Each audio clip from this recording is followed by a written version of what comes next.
Hey everyone, welcome to the Fuel to Fight podcast. We got Colonel John Alexander back, and we are going to talk about some neuro linguistic programming, some of the experience he had with it, using it when he was part of Task Force Delta, right? Would that be accurate to say when you're involved with that was when you Well, mostly used it? this was really from INSCOM, the INSCOM initiative, Intelligence Security Command. Okay, and so neuro linguistic programming, the language of the brain. It's basically what an action oriented approach to psychology. Would you call it a kind of programming your brain to do something differently? Well, a little history on it. It actually Yeah. comes from psychotherapy. The originators, John Grinder and Richard Bandler, were working on their doctoral degree, and they looked at three famous psychotherapists. It was Virginia Satir, Fritz Perls, and Milton Erickson. Each of them kind of had their own niche in there. Erickson, particularly, was heavily involved in the hypnosis. But the question they were asking, one we had kind of addressed before, what's the difference that makes a difference? Why is it that these three psychotherapists can go out and work in relatively short time with their patients and achieve these terrific results, and other people who apparently use the same procedures don't come up with the same results? Now, the emphasis, of course, in psychotherapy, as we've mentioned, you got people who have problems, by definition, if you're going to a psychotherapist. From the INSCOM perspective, that's not what we were looking at. We were looking at, hey, we got some really good people, and how do you take them and make them even better? And what do you do about that? So it's a kind of a modeling process, I'm sure we'll discuss, is one of the main areas of interest.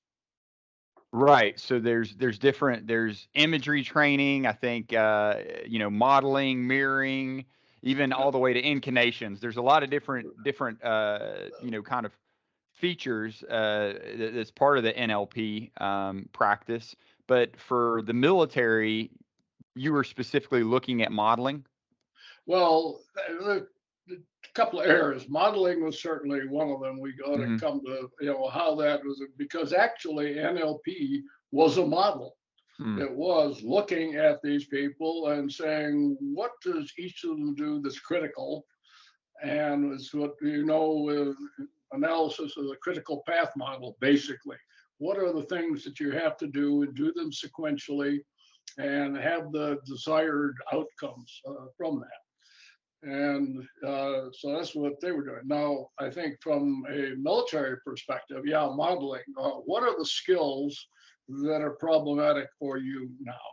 And when you take your best experts and figure out how they do it, and what are the essential elements versus what are the things that individuals have kind of added to their own process.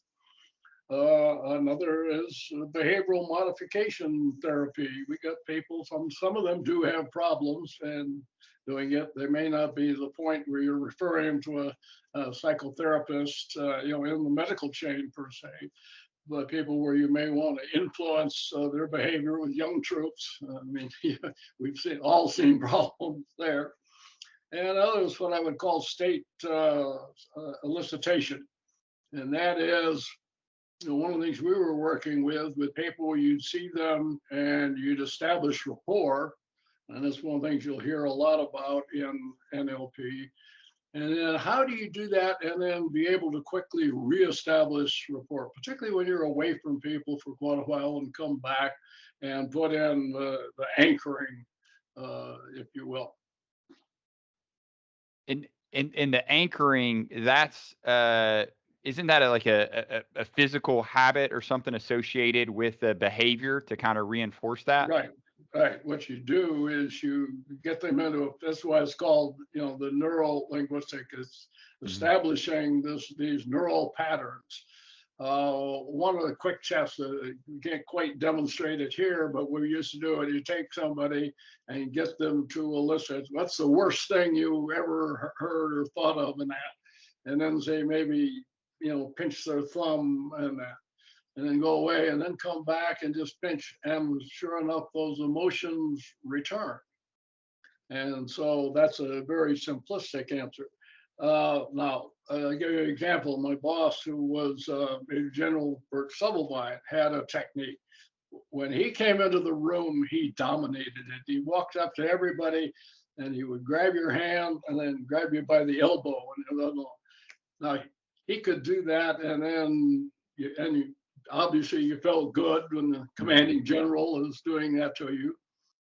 He could come back and not even say a word, just walk up and he would, grab that people and, reinitiate that. Gee, I feel good being with this guy. I want to please them and work hard. So yeah, so kind of using that anchor to build rapport or to quickly establish a rapport. Now, we were doing that. We mentioned in the last iteration, a lot of ours were working with what you call spies. Mm-hmm. And so in the intelligence community, you had limited access to these individuals and only on a recurring basis and for a very brief period of time. So that was one of the things they do, is establish some kind of literally physical anchor. And you would reinitiate that every time you had contact with your individuals, hoping to make them feel, hey, they want to continue helping us. So this was, NLP was used as a technique kind of in spycraft to solidify those relationships and to quickly, make the people comfortable. But then, as we discussed, it was also used, you're also looking at it to improve soldier performance, particularly in the mirroring standpoint of marksmanship, right? Well, what we did there, we called it, or modeling, I should say. Modeling. Yeah, mirroring is one of the techniques. That's used. Like I might shake my head, like you're shaking your head now, and then you get smiling, and so it's a subtle technique that once you learn it, that when you're interacting with others, it again makes them feel good and want to. The modeling aspect is following, as I said, a critical path model. What is it that experts do? And take a series of them, and from that you can whinny out what is the things that must be done in order to facilitate that skill. And as you may have seen, Richard Bandler had just responded to me in the last few days and say, hey, with a high-tech army, you've got a lot of really high-level skills in there. What are the ones where you might want to concentrate? And particularly ones that are difficult. One of the examples we used in the prior conversation was the Morse code, because the problem was you trained the individuals, they completed the school, and by the time they got to the next location, had to be retrained again. So what were the critical skills about that, and how do you make this transferable so that they can be repeated? So when you get to your unit after going through official schooling system, you want them where they're operational. So, Dr. Bandler, he was, obviously one of the founders of this. So back then, and when we're talking 80s, he was working directly with the military. Yes, I had both Bandler and Grinder at different times because they didn't talk to each other after they got their dissertation. But I had them under contract to me. Okay, and so besides the Morse code and then the marksmanship, like we discussed, the modeling, were there any other projects that they worked on that that kind of show the power of NLP and getting people to where they need to be? We had not in formal projects, no, but we had people who were attending a lot of NLP programs, as civilians, and probably not even saying, gee, I'm from the military and we're here, but we sent agents in just to improve their skills. That, again, our difference was, we're looking at how do you make good people better? So optimizing cognitive performance. Did the NLP, did that continue on throughout your career, and or did it go away? Did it go away with Task Force Delta, or do you know, can it kind of Well, the still use? formal contractual relationship did. There were some others, other groups, I think, that periodically, most of them were external, like going to courses and things of that nature. They were offered in the civilian sector, as opposed to what we were doing, where they were specifically, let's say, reporting to us. Did you do any of that training? Did you go to any of those courses, or? Well, in theory, I'm supposed to be one of the master trainers, yeah, but that's more because we also set up some internal ones, particularly with Bandler, and did some very intensive work with a very small group. As I think I've mentioned to you, unfortunately, at this point, most of them have literally died off. So, Well, I guess what I ask, and where I'm going with this is, so how long did that take? Like, how long did it take to get you to the master, like, kind of training level? Like what if that was to well, be replicated today? yeah, that's a little hard to say because the periods that we were dealing with them, maybe 1 to 2 years. Hmm. But that wasn't the only thing we did. Remember, I had a day job, and Yeah. that was part of it. But it was just one of many things that we were doing simultaneously. We would periodically have Bandler in or go to one of the places where they were giving civilian courses in intent. Is that something that you think is feasible today, or beneficial to today? Is that something that might, as we, kind of, we talk about holistic health, and one of the pieces is, cognitive performance, and I think this definitely, falls in that bucket. Is this, where you could take soldiers out, for a week and have them do this sort of training, and they could come back and impact the unit? In my view, yes. I would be selective about how you do it. Now, to be fair, there is considerable criticism of this, particularly from other psychotherapists. But that's kind of like intra school fighting and whatnot, I think. But again, we went with what works. We continued it because we were getting results, and we'd continue to do it. I think, yes, there is potentially benefit. I've looked at a number of the areas where I think you might apply this. One of them, of course, as we said, is what are your critical skills? What are really tough skills that certain individuals appear to do better on than others? And doing that. One of them I think that has not been explored is PTSD. Yeah, PTSD.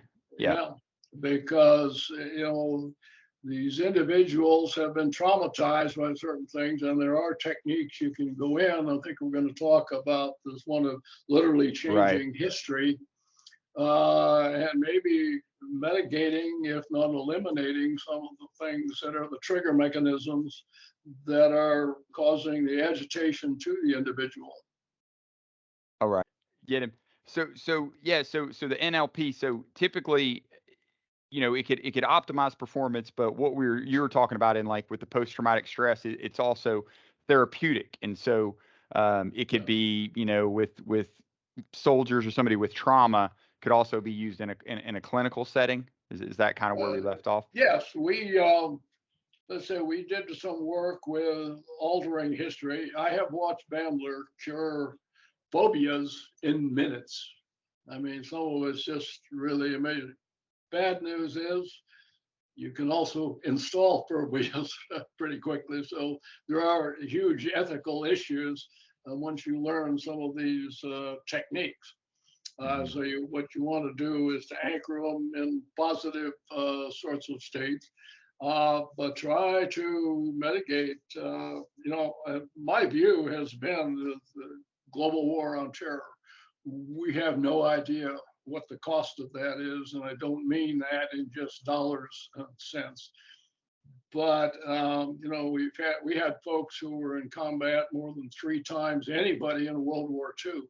civilians don't recognize that. We talk, particularly in my background in the special operations, the op tempo was absolutely horrendous, and so it's a very macho thing to come out of that and say, "Nah, I'm okay," and that. But the reality is, there are things that are being embedded there as critical emotional issues that there's some ways to probably ameliorate that. And so with that, we'll get into the scenario that we've kind of discussed before offline. But there was an agent, right, a CIA agent, kind of caught, in a situation and recovered, and this technique was used to bring them back to normalcy. Am I? Well, this came in actually, Andre, it's a Mhm. real name, I won't give his last name, was Yeah. captured in Lebanon. Hmm.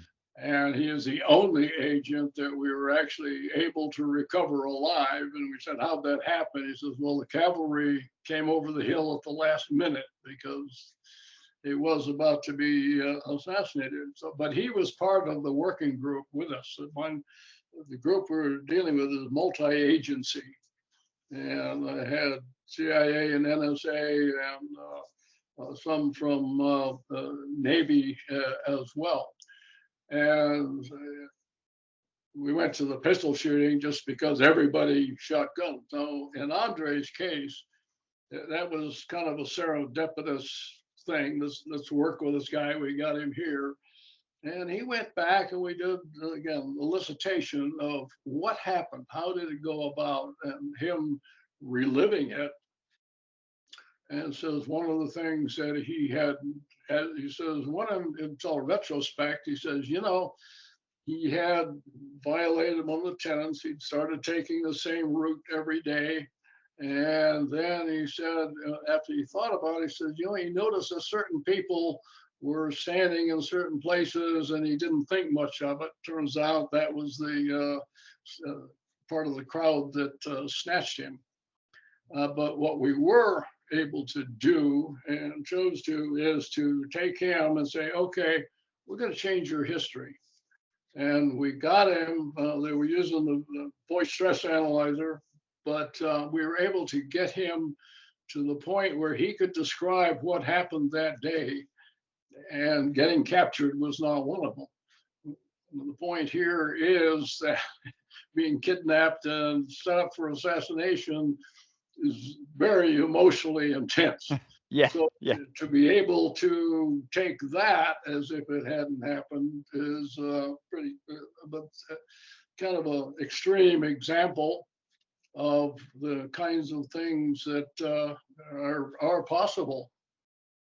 And so you might not know the answer to this, but so he was able to put that, being captured and life threatened, that very traumatic, experience behind him to pass a polygraph.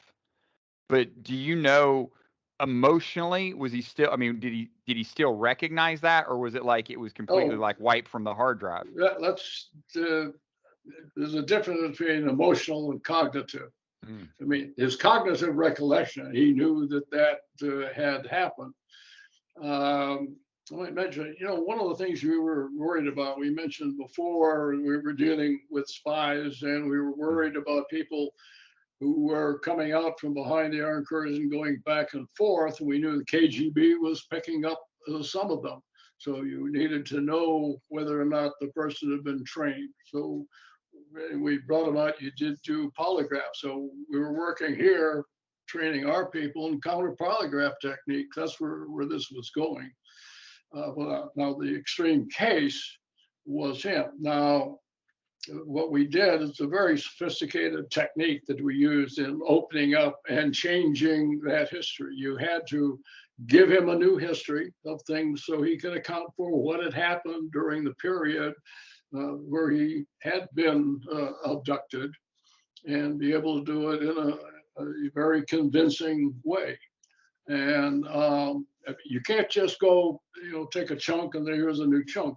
Yeah, you've got to meld these things together because there's a before, during, and after. those have got to be seamlessly welded together, so you can account for the entire period, and doing it without the emotional attachment that you would have from a traumatic event. Hence is why I'm saying that maybe this has applicability in PTSD. So how long did that take when working with him? So from when you guys got him out of that situation, you're working with him to when he's able to basically have a new history of what happened during that time. Maybe an hour. Wow.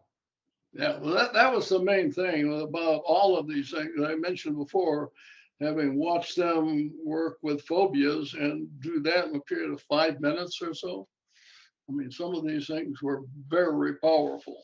But so an hour, was that an hour straight or like 5 minutes or 15 minutes? Because I imagine this is very intense, like you said, and delicate. So Yeah. so did you break that up over? Remember, this was 40 years ago. Yeah. But no, I mean, we were working, in a collegial setting, Hmm. and it was kind of like tried this and whatnot. We use him as I think, a really remarkable example. Another one we put on a UFO and was able to report like he had been abducted. Hmm. This is a case where he had not been, but UFO sightings were, popular at the time, particularly abduction scenario. So that was one where, again, changing history could cause a new scenario and be able to describe the situation just as if it were real. Was that an experiment, or was there a practical use for that? No, that was, yeah, I hate to say experiment. A lot of this was, I mean, it wasn't consciously what we set up to do. It was more serendipitous. Here's the events. Who are we working with? What can we do? Who wants to? We were literally making it up as we went along. So And pushing the envelope. as far as Bandler was concerned, I mean, he was just there and say, okay, we'll try this. So it was, we didn't have things to go through like human use review boards or things that probably might get into trouble in some of this. So when this was going on, was Bandler the one actually doing this, or was he kind of overseeing, folks who were trained to implement this?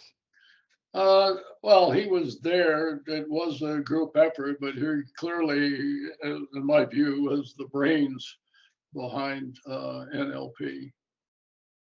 Very bright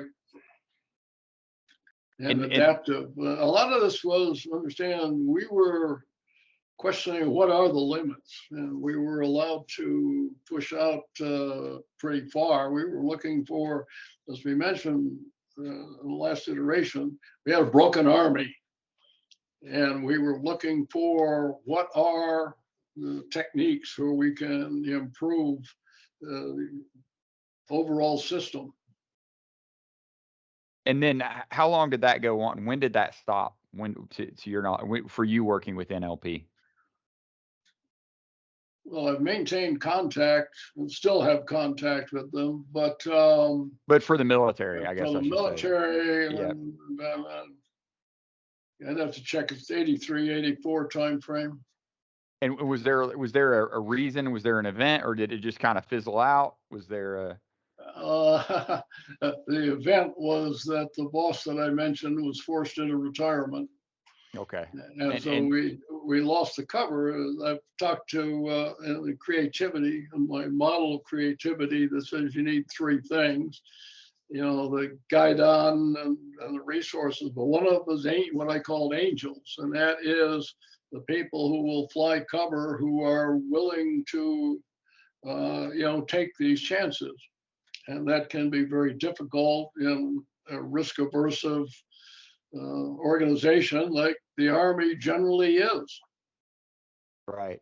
So you think out of all the things you worked with, because you worked on so many different projects, how would you rank NLP in terms of value and potential, for the military? If you were to say, on a scale of 1 to 10 out of the projects you worked on.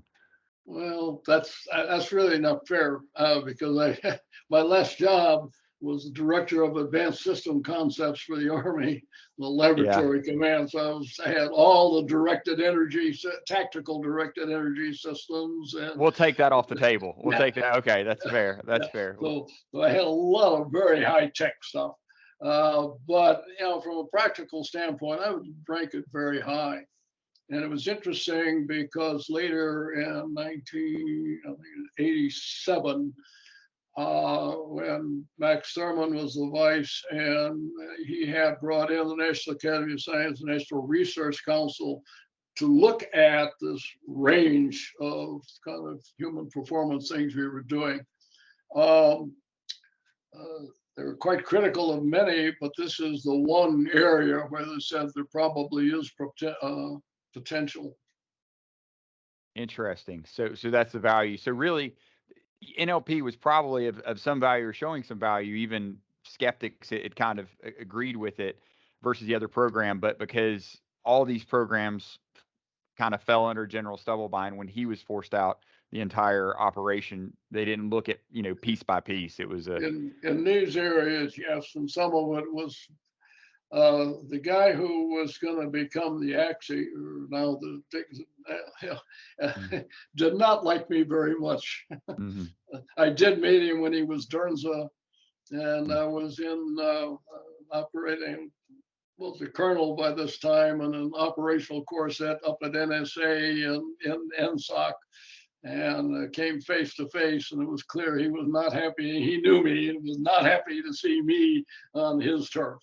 So yeah, a lot of it is personality dependent. That's the third aspect of the thing. You got to have the guy with the guidon who's willing to lead the charge and get bruised. Mm. So how would you think moving forward with something like this, if somebody wanted to look at NLP for the military, or they're like, hey, this is something to use, and I do want to come back to the statement you made as far as it's not a a miracle cognitive Right. performance enhancing implement. It's like anything for me, in my world of nutrition, it's like a specialized diet. I see it for a particular patient that it could be very beneficial in certain scenarios, but for other folks it might not be a benefit.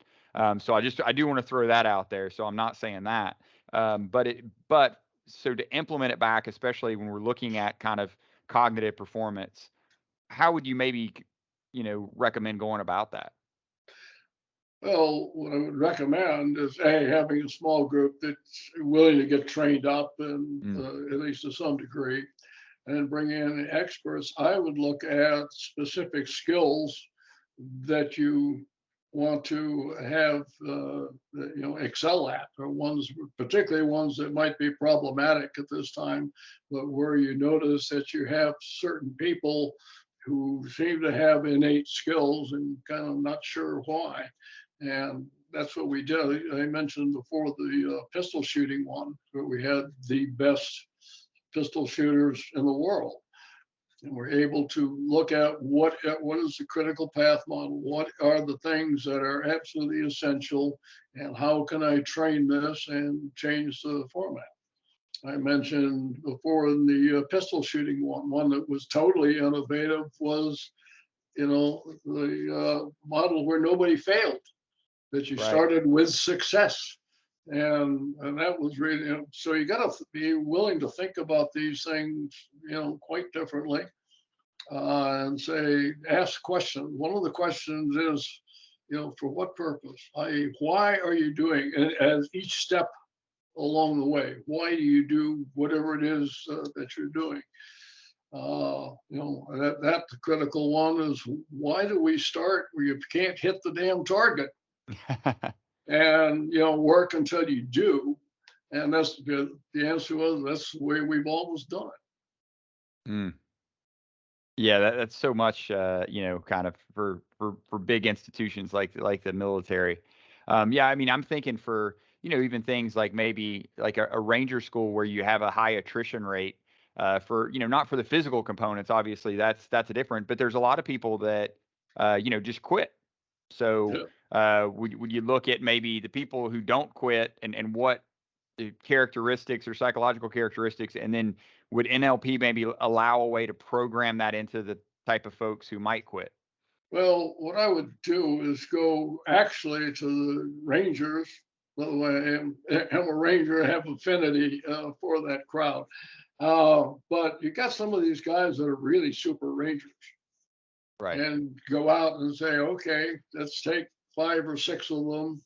Okay, what is it? Things like what you're addressing here from a mental perspective.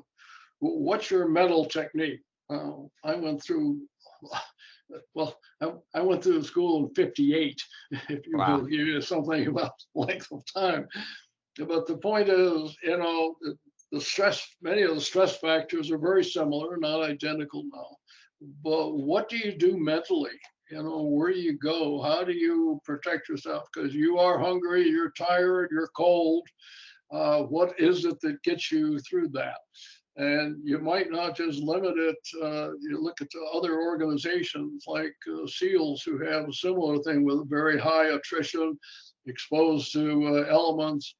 And by the way, it's not the big jocks that Hmm. tend to make it through. It's more guys, our size, smaller, but just tenacious. And what are the skills that allow them to do that? I like it. So you could pull from, different elite kind of military folks, or, tactical athletes, however you want to phrase it, and find those, those characteristics, find out like how those characteristics like intersect, right? Would you find them, Right. the main ones, and then from that, you know, uh, then how would you take that and then implement it to the lower performers? Would that just be using all these different, imagery, Well, mirror, you're like, providing them the skill set. My guess is that a lot of this, again, is purely mental. That my God, I'm not going to give up, and but people have a number of mental tricks of finding out what those are and what ones seem to work the best and be transferable to the individuals, and you can teach some of it. You said it well before that it's not a panacea. yeah, yeah, You're not going to get everybody, but one of the problems you have in these schools is the attrition rate, and that's expensive, just from a pure right. dollar and cent standpoint, because you're going through. Now they have pre-courses and training and all that. All of those things cost money, time, bodies, and that. Yeah, that you find out again what's the difference that makes a difference. Why is it that these people have excelled and others are dropping out more frequently? Are these skills that you can now transfer to the young students? And where would you recommend folks go who's listening to this and like, hey, I would like to try to implement or learn more about NLP? Or is there certain books or certain, websites that kind of can get people started on this path? Well, there are NLP websites. I can put you in touch with Bandler. As you know, we've been doing this. I've been communicating with him. We'll see him again. He has a guy by now, John LaVale, that is one of his main instructors now, but there are courses that are available. The key issue, I think, is going to be finding somebody who has the initiative themselves. You're probably at about the right rank to do it. As we mentioned with Delta and that, and when we were doing this wild and wonderful thing, I was a lieutenant colonel. And there's a lot of flexibility there that you don't have at some other grades. But the field grade major lieutenant colonels who have the drive and the personal initiative can get a lot done. Interesting. No, no, thank you for that. And then yeah, I'll put that in the show notes, because when I was kind of looking and researching NLP, there's a lot of different kind of folks, offering it. So I didn't know if there was kind of, almost like martial arts. There's a lot of different jujitsus, but like Brazilian jiu-jitsu or Gracie jiu-jitsu, that's very different than other, things that might be out there. So I didn't know if NLP was kind of like that. Where Having been engaged in that field as well, yeah, one of the things I complain about is the school concept. My instructor can whip your instructor's ass, sort of thing, yeah, is what you find in there. Are there different techniques? Yeah, and you have to find out what's best for you, what's available. That has a lot to do with it.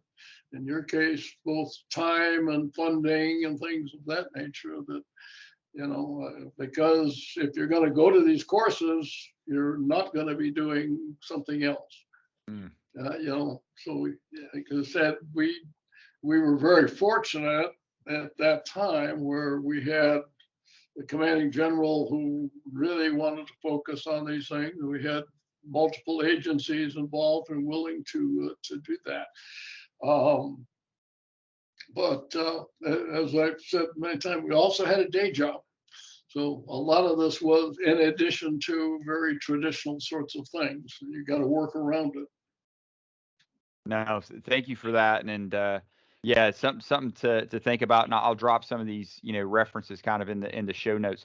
Is there anything else about NLP we didn't cover? I'm thinking we covered pretty much the performance aspect, um, the rehabilitative aspect of it. But is there any other pieces that we haven't touched on? Well, we touched on it, but again, what I call state elicitation. How do you establish rapport quickly?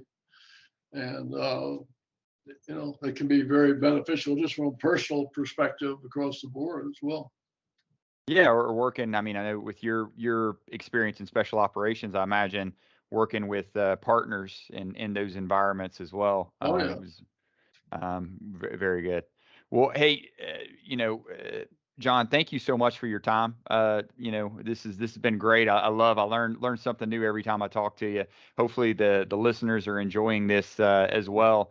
But I'll put the NLP references in there so folks can look and find more about it. Great. All right. Hey, thanks everyone for listening. Hope you learned a lot. Again, I'll have all this information we talked about in the show notes. Until next time.